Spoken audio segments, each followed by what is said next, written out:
मध्य प्रदेश सरकार अब सिर्फ योजनाएं नहीं बना रही है, बल्कि जनता के मन में भरोसा गढ़ने की कोशिश भी कर रही है। जन विश्वास संशोधन विधेयक 2025 इसका प्रतीक भर है।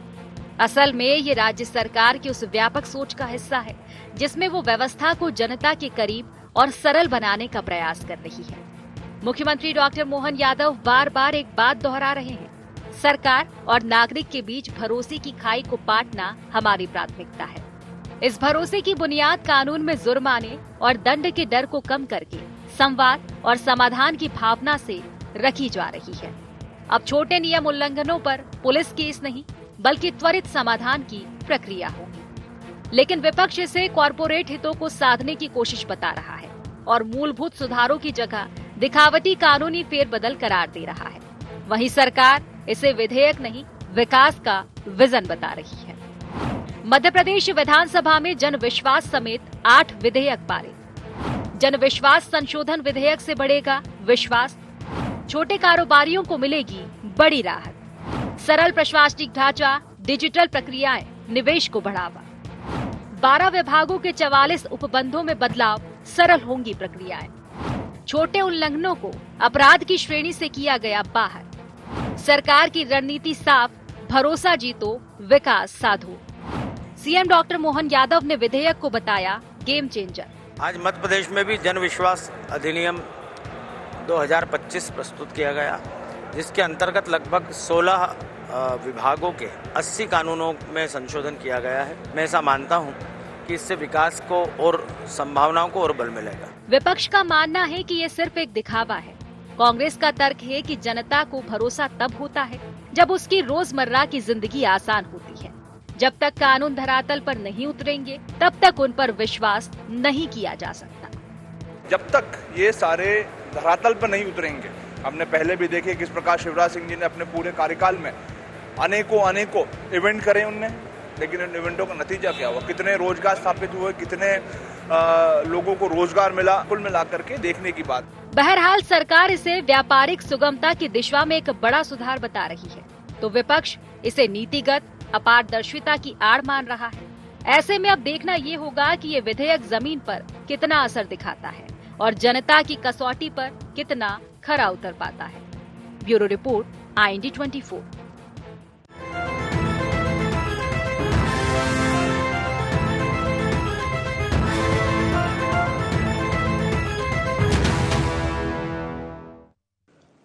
नमस्कार, IND एजेंडा कानून से करिश्मा में आपका स्वागत है। मैं हूं आपके साथ नवीन पुरोहित। चर्चा को विस्तार देंगे, उसके पहले IND एजेंडा के मुख्य बिंदुओं की तरफ एक निगाह डालते हैं। जन विश्वास विधेयक कितना जीत पाएगा जनता का विश्वास? जन विश्वास विधेयक से व्यापारियों को कितनी मिलेगी राहत? आत्मनिर्भर मध्य प्रदेश के लिए कितना कारगर होगा ये विधेयक? विपक्ष क्यों उठा रहा जन विश्वास विधेयक पर सवाल? नमस्कार, इन्हीं सवालों के साथ चर्चा में आप सबका पुनः स्वागत है।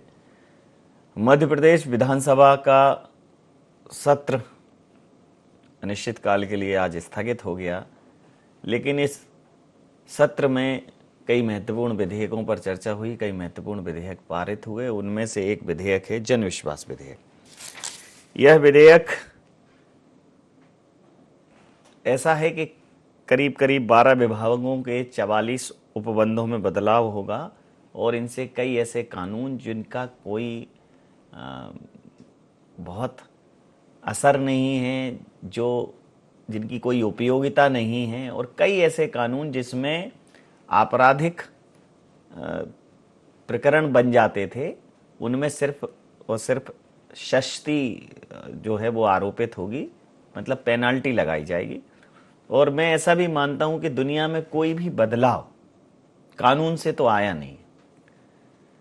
कानून अपराध घटित होने के बाद काम करता है, अपराध ना हो इसके लिए जन जागरण काम करता है, गलतियां ना हो इसके लिए जन जागृति काम करती है। तो ऐसे तमाम कानून जिनमें न सिर्फ पेनल्टी थी बल्कि जुर्माने के साथ साथ सजा का भी प्रावधान था, उसको जुर्माने तक सीमित किया गया। कई सरलीकरण हुए, और वो इसलिए कि जिससे जनता के अंदर, व्यापारियों के अंदर सरकार पर भरोसा जागे कि ये तानाशाही नहीं है, एक सपोर्टिंग सिस्टम है तंत्र को चलाने के लिए। इसको अभूतपूर्व कदम बताया भारतीय जनता पार्टी ने। तो वहीं कांग्रेस का कहना था कि ये एक शिगुफा है, अब धरातल पर उतरेगा तो पता चलेगा।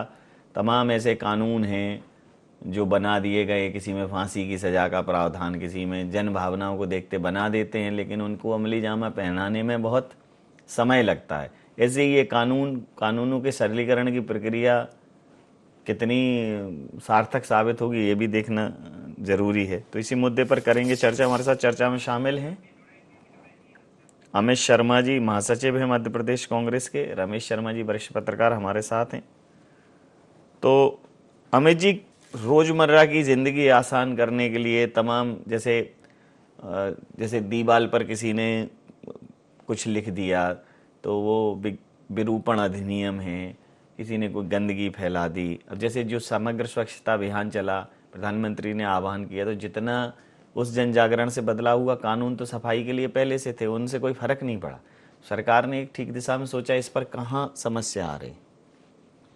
देखिए नवीन जी, सरकारें तो ठीक दिशा में सोचती हैं, लेकिन उसका पालन कितना करा गया है, वो ठीक दिशा में सोच रहे हैं कि नहीं, बनाए हुए मंत्री ठीक दिशा में सोच रहे हैं कि नहीं, कर्तव्य पालन अधिकारी जो हैं, जो आईएएस हैं, ब्यूरोक्रेसी है, अधिकारी हैं, वो जमीन पर जाकर सही सोच रहे हैं कि नहीं। कहते हैं ना कि नजरिए से, मतलब आंखों से नजरिया बड़ा होता है। आंखें तो सब देख रही हैं, हम गंदा भी देख रहे हैं, अच्छा भी देख रहे हैं, लेकिन हमारे मन का नजरिया क्या है। तो सरकार की स्थिति एक पिक्चर में आई थी कि तारीख पे तारीख, तारीख पे तारीख और तारीख पे तारीख। एक तारीख शिवराज सिंह चौहान जी की थी, उन्होंने कहा कि साहब एक मनोरंजन विभाग होगा, और पूरी विधानसभा में कहा कि अधिकारी मनोरंजन होंगे और तनाव दूर होगा, पुलिस का तनाव दूर होगा। आप बताओ कि वो शिवराज सिंह चौहान जी ने तनाव कम करने की अपेक्षा तनाव बढ़ा दिया था, और आज तक वो मनोरंजन विभाग का कोई पता नहीं चला। ऐसे कई सारी चीजें फिजू पे फेंके गए। विधानसभा के अंदर पटल पर रोजगार आएगा, नई नई फैक्ट्रियां होंगी। अब वर्तमान में मुख्यमंत्री जी ने कहा कि भाई बहुत शीघ्र मास्टर प्लान आएगा, मास्टर प्लान है नहीं, शहर किस दिशा में जाना है, राजधानी जैसे शहर का मास्टर प्लान नहीं है। हम अगर शिक्षा की बात करें तो देखते हैं आए दिन टीवी चैनलों पे दिखाई देता है कि जो शिक्षक हैं वो वोटर लिस्ट का काम कर रहे हैं, जो शिक्षक हैं वो सरकार के दूसरे का काम कर रहे हैं, शिक्षा का काम कोई नहीं कर रहा है। और इसी तरह भ्रष्टाचार चरम सीमा पे, नोट लगातार हो रहे हैं। लगातार आप पेपरों में, टीवी में देखेंगे कि आज 5,000 की रिश्वत लेते कोई आरआई पकड़ा गया, आज 10,000 की उस ऑफिस में रिश्वत लेके पकड़ा गया। पुलिस मैदान में नहीं है। ड्रग्स का कारोबार आप देखिए राजधानी और पूरे प्रदेश में किस तरीके से तार आए, ये लगातार हो रहा है। मैंने कहा कि हर सरकार अच्छी नीति बनाती है, लेकिन देखना यह है कि जैसे शिवराज सिंह चौहान जी की बनाई हुई नीति थी जो आज तक धरातल पे नहीं उतरी, अब मोहन यादव जी की क्या मंशा है और उनके अधिकारियों की क्या मंशा है। क्या इन बातों को जो आज विधानसभा में कल्पना की गई है उनको धरातल पर जनता के बीच उतारा जाएगा? क्या सार्थकता दिखेगी कि नहीं तो वही तारीख पे तारीख होगी और एक जुमला होगा?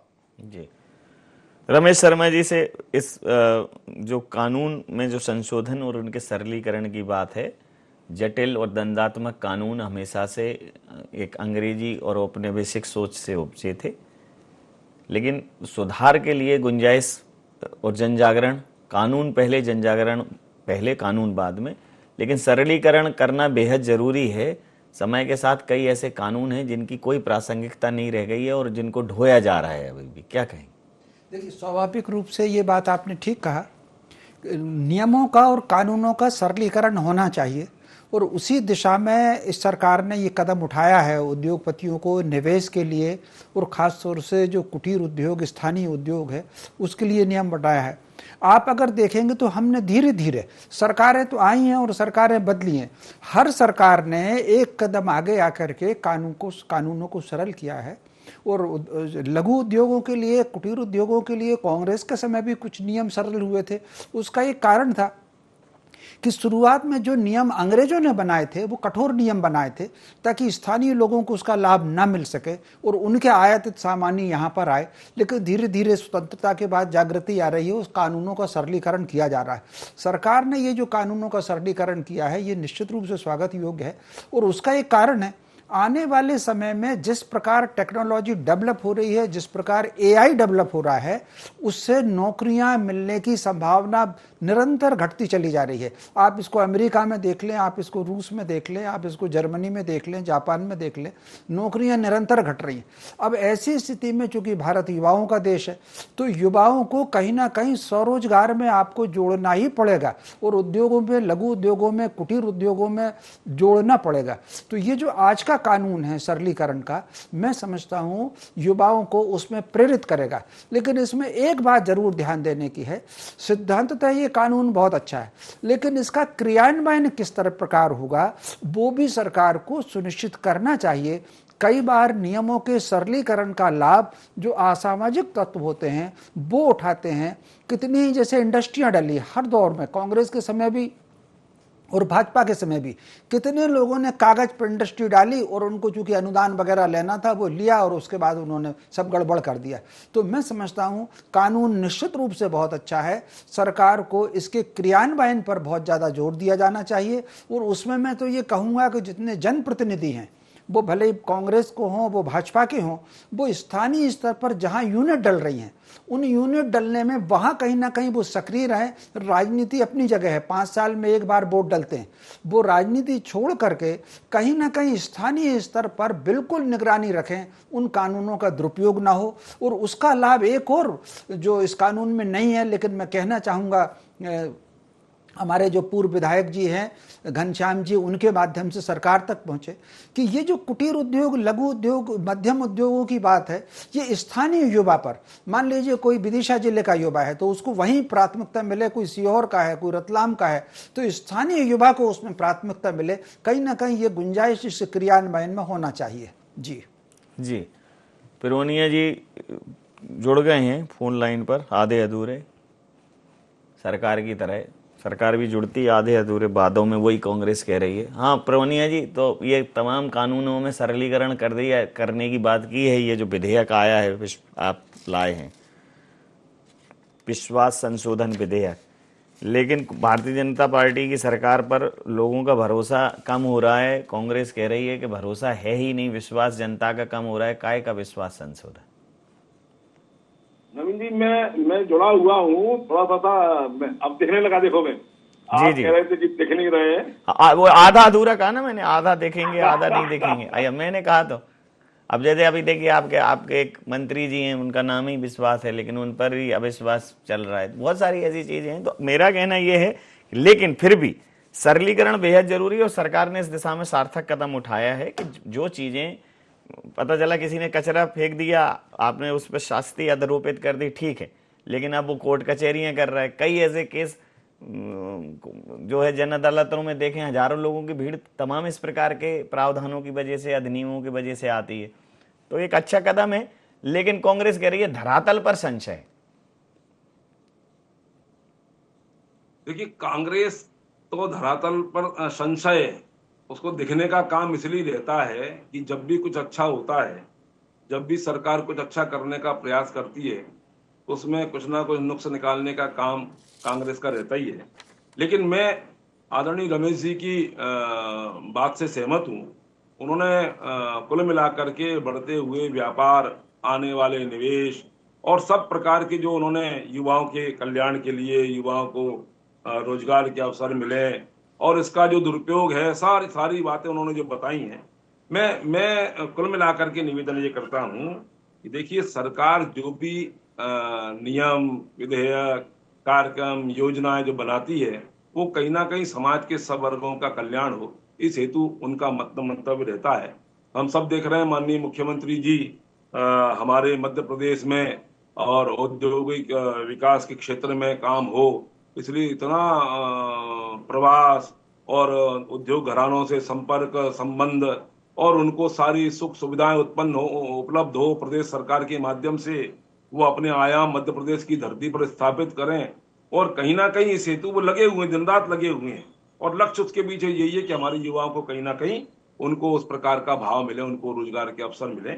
और वास्तव में जो ये जो संशोधन विश्वास व्यक्त आज जो पारित किया है, लागू किया है, मैं समझता हूं कहीं ना कहीं इसके माध्यम से एक नवाचार करने का भी प्रयास होगा। और आपने भी कहा कि जैसे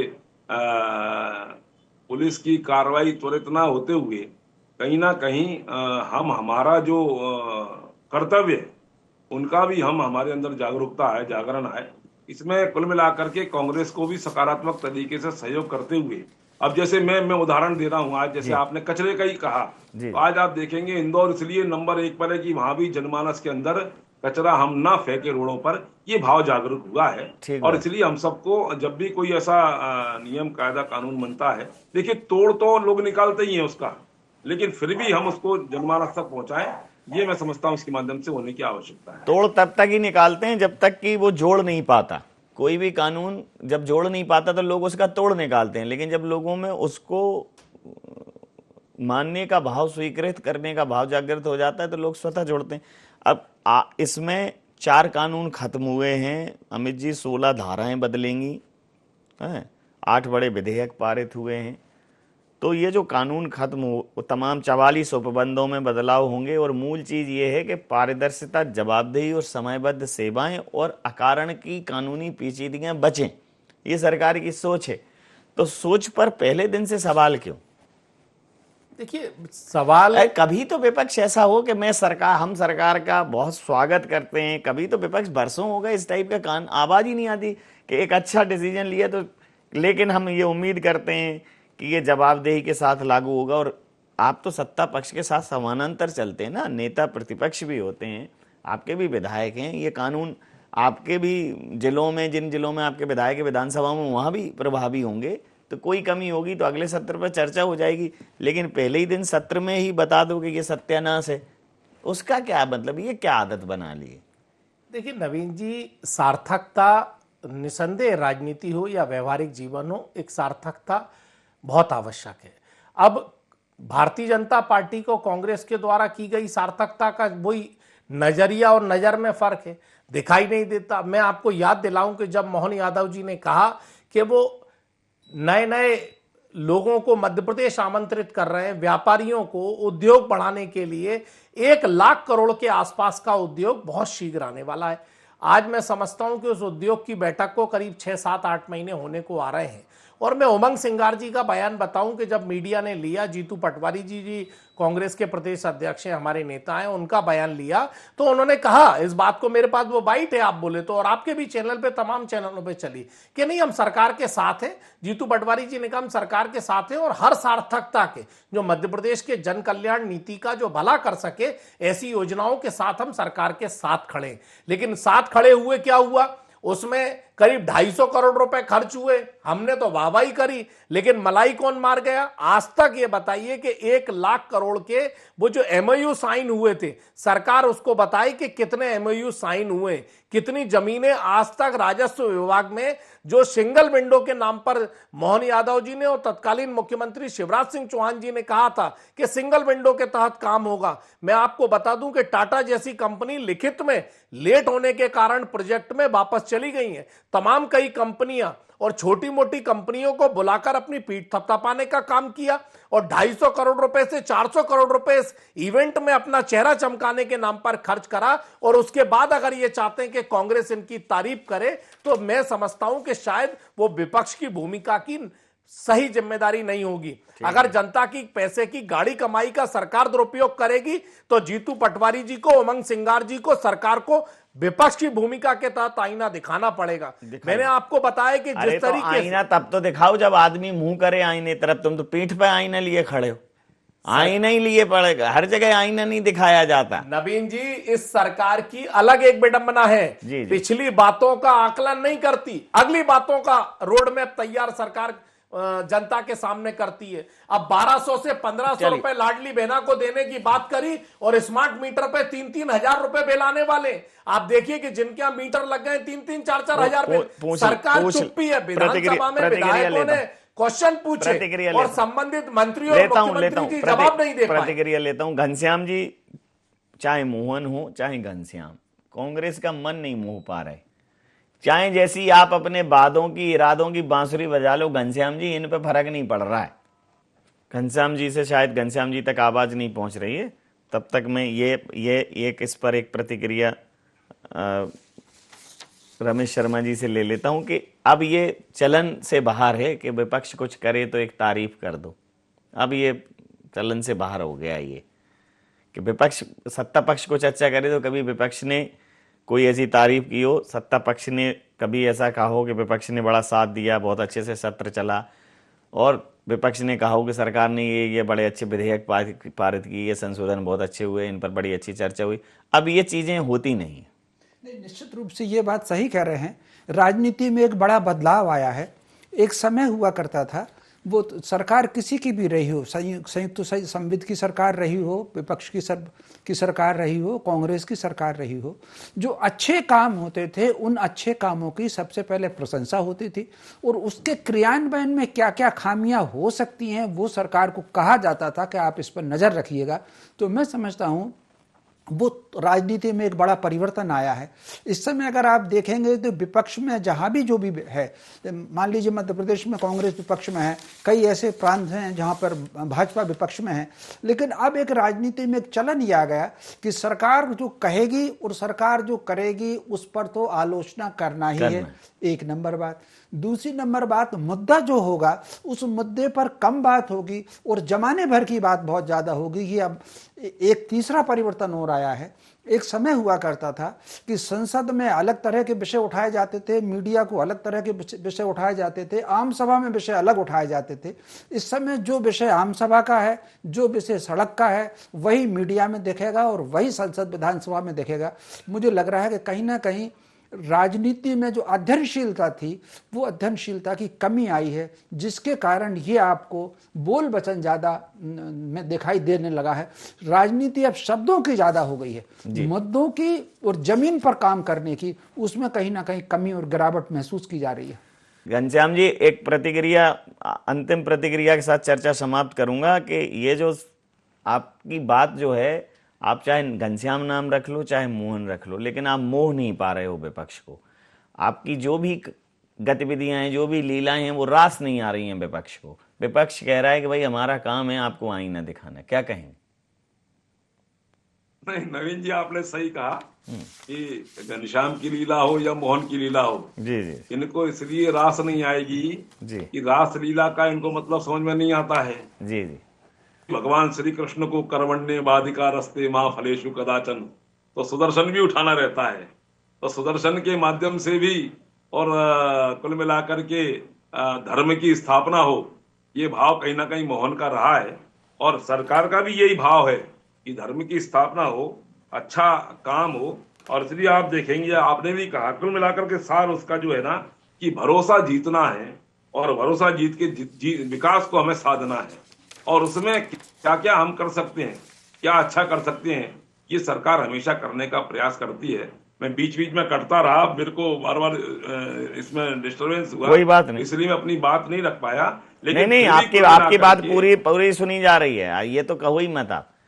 ये कोई ऐसा नहीं है कि मैं अनिश्चित काल के लिए इसे स्थगित कर दूंगा, इसीलिए आपके चक्कर में तो और मेरे को तमाम संवाद करना पड़ा। आप बोलिए, आपका दूसरा राउंड बिल्कुल आपको स्पष्ट है, आप अपनी बात रखिए। कुल मिलाकर के मेरा मंतव्य भी यही है कि जैसे आदरणीय रमेश जी ने भी कहा, इसमें जैसे कहा है कि भरोसा जीतने की ये हमारा भाव सरकार का है, और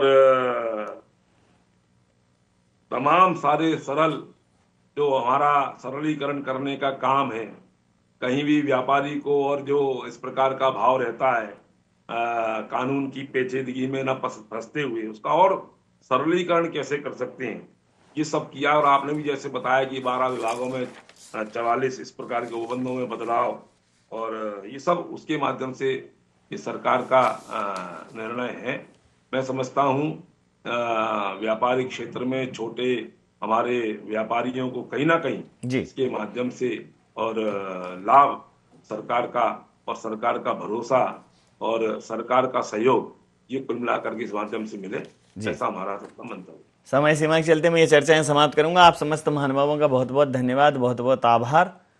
तो मध्य प्रदेश की विधानसभा का ये सत्र अनिश्चितकाल के लिए स्थगित हो गया है, लेकिन सत्र में तमाम महत्वपूर्ण विधेयक पास हुए और ये जो जनविश्वास विधेयक, जनता के जनविश्वास संशोधन विधेयक 2025 कि ये आम जनमानस में कि सरकार के कानून जनता के सहयोग के लिए हैं, दंडात्मक कार्रवाई से ज़्यादा, हिटलर कल्चर से ज़्यादा सपोर्ट सिस्टम के लिए हैं, उनकी समस्याओं को सुलझाने के लिए उनका सरलीकरण किया है, कुछ अवांछित कानून जिनकी अब प्रासंगिकता नहीं है उनको समाप्त किया है।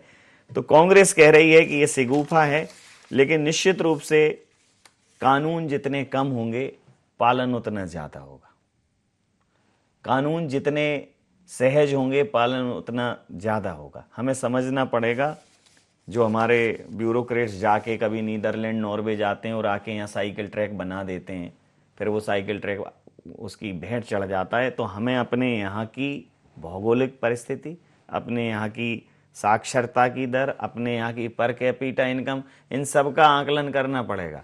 एक बिंदु पर अगर आप तुलना करोगे तो वो जो साइकिल ट्रैक धूल खा रहा है, ऐसे ही फिर कोई भी संशोधन होंगे वो भी धूल खाएंगे।